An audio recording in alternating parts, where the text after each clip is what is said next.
रूस का विंटर बम फूट चुका है।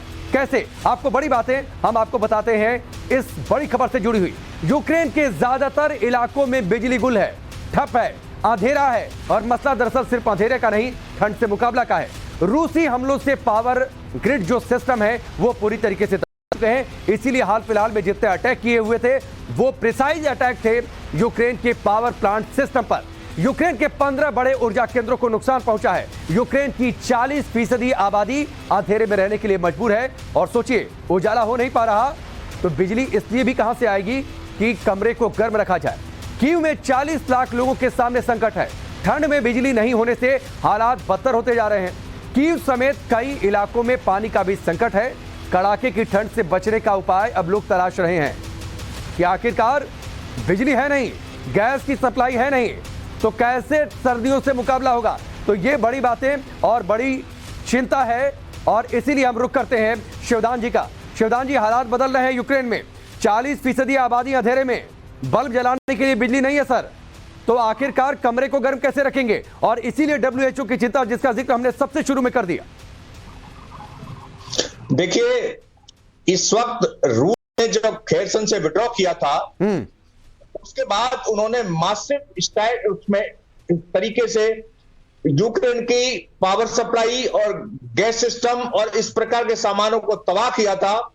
उनका एक ही इरादा था कि विंटर का ऑनसेट हो रहा है और इस ऑनसेट में यदि ये दोनों चीजें समाप्त कर दी जाए तो फिर यूक्रेन अपने आप घुटनों पे आ सकता है। ये आजकल का युद्ध लॉजिस्टिक के साथ भी लड़ा जाता है और लॉजिस्टिक्स इसमें बहुत इंपॉर्टेंट है। लॉजिस्टिक्स में उस देश की आपकी पावर सप्लाई और उस खाद्य पदार्थ की सप्लाई आदि आती हैं।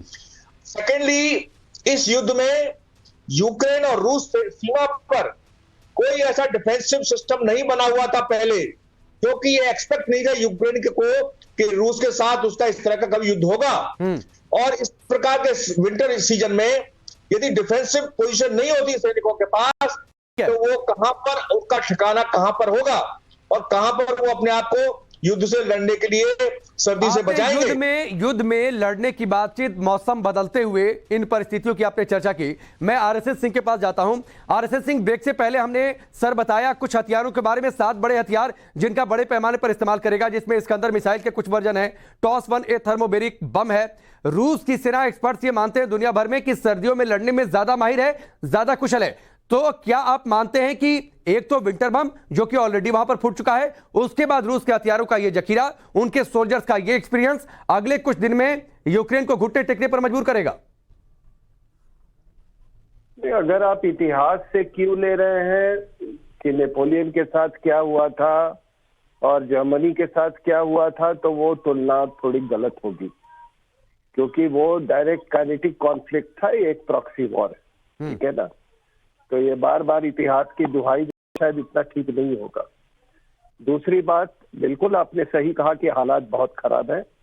कल भी मैंने आपको आपके प्रोग्राम में कहा था कि आप कुछ संकेत देखिए। अभी जो वहाँ की सरकार है उसने कहा है कि आप बिना ड्यूटी फ्री जनरेटर इंपोर्ट कर सकते हैं जी, और रोज 8,500 जनरेटर रोज आ रहे हैं वहां पे यूक्रेन में। तो जाहिर सी बात है, ये उनके कुछ ऐसे क्लाइमेटिक कंडीशंस है कि या तो विंटर होता है या एक्सट्रीम विंटर होता है। तो एक्सट्रीम विंटर में चाहे कोई कितना भी आदी रहा हो, वहां का रहने वाला हो, एक्सट्रीम विंटर में कोई भी आदमी बिना मतलब हीटिंग अरेंजमेंट के सर्वाइव नहीं कर सकता है, चाहे दुनिया का कोई भी हो। लेकिन RSS सिंह, एक बड़ा सवाल है, आप जिन जनरेटर्स की चर्चा कर रहे हैं कि रोज 8,500 जनरेटर वहां पर पहुंच रहे हैं, वो जनरेटर क्या जो सबसे बड़ा यूक्रेन का पावर को लेकर उसे किस हद तक पूरा कर पाएंगे? सर, यह भी बड़ा सवाल है और इस सवाल के साथ मैं आपके पास आता हूं, लेकिन उस बीच एक बड़ी खबर है और बड़ी खबर यह है यूक्रेन में सर्दी का सबसे बड़ा संकट है क्योंकि जंग के हालात हैं, पावर सप्लाई ठप पड़ी हुई है, पावर प्लांट्स को नेस्तनाबूद कर दिया है रूस ने। तो अगले साल मार्च तक आशंका है कि यूक्रेन में ब्लैकआउट रहेगा। रूसी मिसाइल हमले में करीब 50% पावर प्लांट पूरी तरीके से तबाह हो चुके हैं। यूक्रेन में इंसान को जमा देने वाली शर्त पड़ रही है, जिसका जिक्र आरएसएन सिंह कर रहे हैं। हालांकि वहां पर जनरेटर्स भी पहुंच रहे हैं, लेकिन क्या जनरेटर पावर प्लांट की कमी को पूरा कर पाएंगे?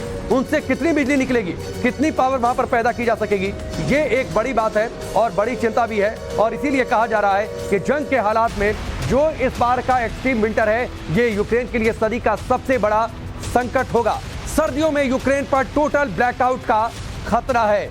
जनरेटर्स मंगाए जा रहे हैं, लेकिन जनरेटर्स क्या इस कमी को पूरा कर पाएंगे?